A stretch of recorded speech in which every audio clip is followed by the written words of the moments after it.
A9 TV భూ సమస్యలు పరిష్కరించేందుకు ఈ నెల 16వ తేదీ నుంచి రెవెన్యూ సదస్సులు నిర్వహిస్తున్నట్లు రాష్ట్ర సాంఘిక సంక్షేమ శాఖ మంత్రి డోలా బాల వీరాంజనేయ స్వామి తెలిపారు. కలెక్టరేట్లో రెవెన్యూ సదస్సులపై కలెక్టర్ తమీం అన్సారియా ఇతర ప్రజాప్రతినిధులతో కలిసి జిల్లా స్థాయి సమన్వయ కమిటీ సమావేశం నిర్వహించారు. ఈ సమావేశంలో మంత్రి మాట్లాడుతూ ఆగస్టు 16 నుంచి సెప్టెంబర్ 30వ తేదీ వరకు 40 రోజుల పాటు రెవెన్యూ సదస్సులు నిర్వహించి భూ సమస్యలు పూర్తి స్థాయిలో పరిష్కరిస్తామన్నారు. ప్రతి గ్రామంలో ఈ సదస్సులు నిర్వహించాలని నిర్ణయించినట్లు తెలిపారు. కలెక్టర్ మాట్లాడుతూ గ్రీవెన్స్ లో వచ్చే సమస్యలో 80 నుంచి 90% రెవెన్యూ సమస్యలపై దరఖాస్తులు వస్తున్నాయని, అందుకే వాటిని పరిష్కరించేందుకు రెవెన్యూ సదస్సులు నిర్వహిస్తామన్నారు. ఈ సదస్సులో తహసీల్దారు, రెవెన్యూ ఇన్స్పెక్టర్, గ్రామ రెవెన్యూ అధికారి, మండల సర్వేయర్, దేవాదాయ, వక్ఫ్ శాఖల అధికారులు, రిజిస్ట్రేషన్, అటవీ శాఖల అధికారులతో కూడిన కమిటీలు పాల్గొంటాయని తెలిపారు. తొలుత డిఆర్ఓ విశ్వేశ్వరరావు రెవెన్యూ సదస్సులపై పవర్ పాయింట్ ప్రెజెంటేషన్ ద్వారా వివరించారు. అనంతరం తహసీల్దార్లు ప్రత్యేక అధికారులతో కలెక్టర్ రెవెన్యూ సదస్సులపై సమావేశం నిర్వహించారు. దీనిలో జేసీ గోపాలకృష్ణ, ఎమ్మెల్సీ తూమాటి మాధవరావు, ఎమ్మెల్యేలు దామచల జనార్దన్ రావు, ముక్కు ఉగ్ర నరసింహారెడ్డి, అశోక్ కుమార్ రెడ్డి,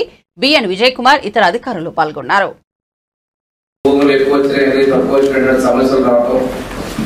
ఇటువంటి విపరీతంగా ఉంది.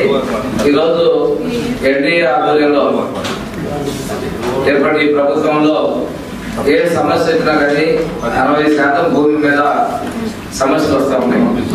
వీటన్నిటికీ పరిష్కారం చూపాలనే లక్ష్యంతో మన గౌరవ ముఖ్యమంత్రి గారు కేబినెట్ లో చర్చించి రెవెన్యూ సదస్సుల ద్వారా చాలా వరకు సమస్యలు పరిష్కరించాలనే నిర్ణయంతో మనకి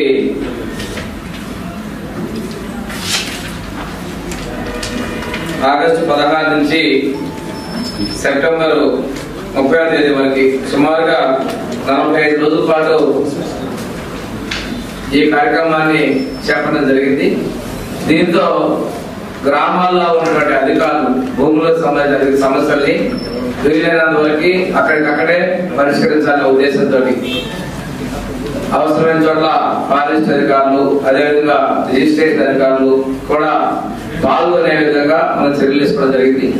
మొదట్లో వచ్చినటువంటి అర్జీలన్నిటి కూడా ఏ రోజు ఆ రోజు ఆన్లైన్ చేయడం, సమస్యలు పరిష్కరించడం, అభ్యంతరాలను స్వీకరించి పూర్తి చేయాలనే లక్ష్యంతో చాలా ఎక్కువ రోజులు ఈ కార్యక్రమాన్ని ప్రభుత్వం తీసుకోవడం జరిగింది. ఈ ఎన్డీఏ ప్రభుత్వం తీసుకున్నటువంటి ఒక ప్రతిష్టాత్మకమైనటువంటి కార్యక్రమంగా మనం భావిస్తాము. గత ప్రభుత్వంలో ఉన్నటువంటి రాళ్ళు మొత్తాన్ని పీకేసి ఆనాటి ముఖ్యమంత్రి రాళ్ళ మీద తన పేర్లు పెట్టుకోవడం, పాస్ పుస్తకాల మీద తన ఫోటోలు పెట్టుకోవడం, ఈ ఆస్తులు అనేది తాతల తండ్రుల నుంచి సుదీర్ఘకాలం నుంచి వచ్చినటువంటి ఆస్తులు, వాటి మీద ఈ ఫోటోలు, రాళ్ళ మీద ఫోటోలు ఇవన్నీ కూడా ప్రజల నుంచి అభ్యంతరాలు రావడం జరిగింది. ఈ సర్వే చేసే క్రమంలో చాలా భూ వివాదాలు కూడా జరిగాయి. వీటన్నిటిని పరిష్కరించాలనే ఉద్దేశంతో మన ఈ రెవెన్యూ సదస్సులు, అంతేకాకుండా దీర్ఘకాలిక సమస్యలతో పాటు చుక్కల భూముల సమస్యలు 14-19 మధ్య కాలంలో ఈ సమస్యలకి ఆనాటి ముఖ్యమంత్రి చంద్రబాబు నాయుడు గారు చుక్కల భూముల విషయంలో పరిష్కారాన్ని చూపినప్పుడు షార్ట్ పీరియడ్ లో చాలా వాటికి కలెక్టరేట్స్ రిజెక్షన్ చేయడం జరిగింది. అవి ఇంకా చాలా వరకు పెండింగ్ ఉన్నాయి. ఈ చుక్కల భూములు కూడా మనం వీలైనంత వరకు పరిష్కరించి భూమి మీద ఎవరున్నారో వాళ్ళకి హక్కులు కల్పించే విధంగా, నిజమైనటువంటి లబ్ధిదారులకు మనం హక్కు కల్పించే విధంగా చర్యలు తీసుకోవాలి. ఇంతేకాకుండా వక్ఫ్ భూములు, ఇంటర్మీడియట్ భూములు కూడా మనం పరీక్షించాల్సిన బాధ్యత ఉంది. చాలా చోట్ల అటవీ భూములకి పక్కనే ఉన్నటువంటి పట్టాదారు పాస్ పుస్తకాలు కూడా గవర్నమెంట్ నుంచి రైతుల మధ్య కూడా వివాదాలు ఉన్నాయి. వాటిని కూడా పరిష్కరించాల్సిన అవసరం ఉంది. పాత నెల్లూరు డిస్టిక్ నుంచి కందుకూరు డివిజన్లో ప్రధానంగా గయాల్ భూములు, చెంపకండ్రికలు, ఎర్రకండ్రికలు అనేటువంటి ఈ భూములు కూడా ప్రభుత్వ భూములు అని చెప్పడం, ఆన్లైన్ సమస్యలు వీటికి ఎక్కువగా ఉన్నాయి. వీటన్నిటినీ కూడా రెవెన్యూ అధికారులు ఎవరికైతే హక్కు ఉందో వాళ్ళని రైతులు ఇబ్బంది పెట్టకుండా ఆ సమస్యలు కూడా పరిష్కరించే విధంగా డాక్యుమెంట్ చూసి చర్యలు తీసుకోవాల్సింది కూడా నేను తెలియజేస్తున్నాను. ఇదే కాకుండా గత ప్రభుత్వంలో ఏదైతే షరతులతో కూడినటువంటి కండిషన్స్ ల్యాండ్స్ కావచ్చు, అదేవిధంగా మనకి అసైన్ ల్యాండ్స్ కానీ ఫ్రీ హోల్డ్ చేయడం, ఆ ఫ్రీ హోల్డ్ చేసిన దానిలో రాష్ట్రంలో సుమారు 6,000 పైగా ఎకరాలని రిజిస్ట్రేషన్ జరగడం చాలా త్వరితగతిన జరిగింది. దీనిలో కొంత బలవంతాలు, ఒత్తిళ్లు జరిగాయని కూడా ప్రభుత్వం దృష్టికి వచ్చినటువంటి సమస్యలు ఉన్నాయి. అందువల్ల తాత్కాలికంగా ఈ ఫ్రీ హోల్డ్ ల్యాండ్స్ రిజిస్ట్రేషన్ కూడా మనం ఆపడం జరిగింది. మీటింగ్ ఈ రోజు పెట్టడం జరిగింది. First district level convergence meeting మీ అందరితో ఫస్ట్ మీటింగ్ ఇది. తర్వాత ఈ మీటింగ్ అయిన తర్వాత అందరూ తహసీల్దార్స్ అదే విధంగా హెచ్ఓడిస్ ప్రతి ఒక్క మండలి కూడా హెచ్ఓడిస్ ని స్పెషల్ ఆఫీసర్స్ గా పెట్టడం జరిగింది. వారితో పాటు కూడా మనం ఈ రోజు మీటింగ్ పెట్టడం జరుగుతున్నది. సో ఇది రెవెన్యూ సదస్సు యొక్క ముఖ్య ఉద్దేశం గౌరవ ముఖ్యమంత్రి గారు చెప్పినట్టు మనకు డిఫరెంట్ గ్రివెన్స్ రెవెన్యూ సిస్టమ్స్ మీకోసం ప్రోగ్రామ్ లో ఇక్కడ డిస్ట్రిక్ట్ లెవెల్లో స్టేట్ లెవెల్లో కూడా చూస్తే 80 to 90% రెవెన్యూ సమస్యలు రెవెన్యూ కంప్లైంట్స్ ఎక్కువ వస్తున్నాయి.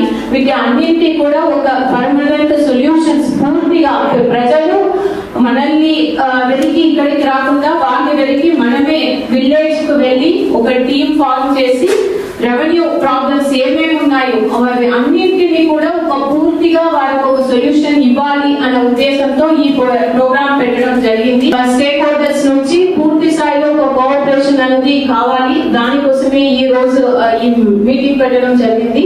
ఈ సందర్భంగా నేను ఈ ప్లాట్ఫామ్ ద్వారా అందరూ మీడియా మిత్రులకు విజ్ఞప్తి చేస్తున్నది ఏంటంటే ఈ ప్రోగ్రామ్ గురించి అందరూ ప్రజలకు కూడా ఒక అడ్వర్టైజ్మెంట్ అనేది మనం చేయాలి. మేము కూడా ఇక్కడ డిస్ట్రిక్ట్ అడ్మినిస్ట్రేషన్ నుంచి డిఫరెంట్ ప్యాంప్లెట్స్ తయారు చేసి ప్రజలందరూ కూడా ఇస్తాము. అదే విధంగా ఒక షెడ్యూల్ అనేది రేపటికల్లా తయారు చేసేసి మనకు సచివాలయంలో తహసీల్దార్ ఆఫీస్ లో ఎంపీడీఓస్ ఆఫీస్ లో అందరు పబ్లిక్ రిప్రజెంటేటివ్స్ అందరికీ కూడా మనము ఈ షెడ్యూల్ అనేది ఇవ్వడం జరుగుతుంది. మీ అందరి నుంచి కూడా మీకు ఎక్కడైనా విలేజెస్ లో ఉన్న ఇష్యూస్ పెద్ద ఇష్యూస్ ఏమి ఉన్నా కూడా మీ యొక్క సలహాలు సజెషన్స్ ఈ మీటింగ్ ద్వారా కూడా మీరు అందరూ కూడా ఇవ్వవచ్చు. మనము ప్రతి ఒక్క విలేజ్ కూడా 7 మెంబర్స్ కమిటీ అనేది ఉన్నారు. Tahsildar, revenue inspector, BRO, mandal surveyor, environment department నుంచి ఒక రిప్రజెంటేటివ్, అదేవిధంగా రిజిస్ట్రేషన్ నుంచి ఒక representative, work board, forest department, total 7 members committee. ప్రతి ఒక్క విలేజ్ కూడా ఆగస్ట్ 16 నుంచి సెప్టెంబర్ 30 వరకు 45 days కంటిన్యూస్ గా పెద్ద విలేజ్ అయితే కొన్ని విలేజెస్ లో 4-5 గ్రామ పంచాయతీస్ కూడా ఉన్నాయి, హ్యాబిటేషన్స్ ఎక్కువ ఉన్నాయి. అటువంటి విలేజ్ కు 2 to 3 days కూడా జరుగుతాయి. చిన్న విలేజ్ అయితే ఒక రోజు అలా మేము ప్లాన్ చేసుకున్నాము. సో 45 days కంటిన్యూస్ గా వారు వెళ్తారు ఈ 7 మెంబర్స్ కమిటీ అనేది. అక్కడికి వారి హ్యాబిటేషన్స్ వెళ్ళి ఫీల్డ్ కి వెళ్ళి చూడాలి. వీలైనంత వరకు ఆ రోజు ఇక్కడ స్పాట్ లోనే చేయగలిగిన కేసెస్ చేస్తారు. కొన్ని కేసెస్ అయితే చేయలేరు. అటువంటి కేసు ని ఆ రోజే ఆన్లైన్ లో ఫీడ్ చేసుకుని నెక్స్ట్ అక్టోబర్ నుంచి నవంబర్ 15 వరకు అనదర్ 45 days అప్పుడు వరకు పూర్తిగా డీటెయిల్ గా ఎంక్వైరీ చేసి దానికి డిస్పోజల్ చేస్తారు. దీనికి మానిటరింగ్ మెకానిజం కూడా ప్రతి ఒక్క మండలకు ఒక్కొక్క హెచ్ఓడిస్ ని పెట్టడం జరిగింది. ఒక 2 రోజుల ముందే అక్కడ ఉన్న పీపుల్ అందరికీ కూడా మనము ఎక్కడ ఏ వీడియోలో పెడతాము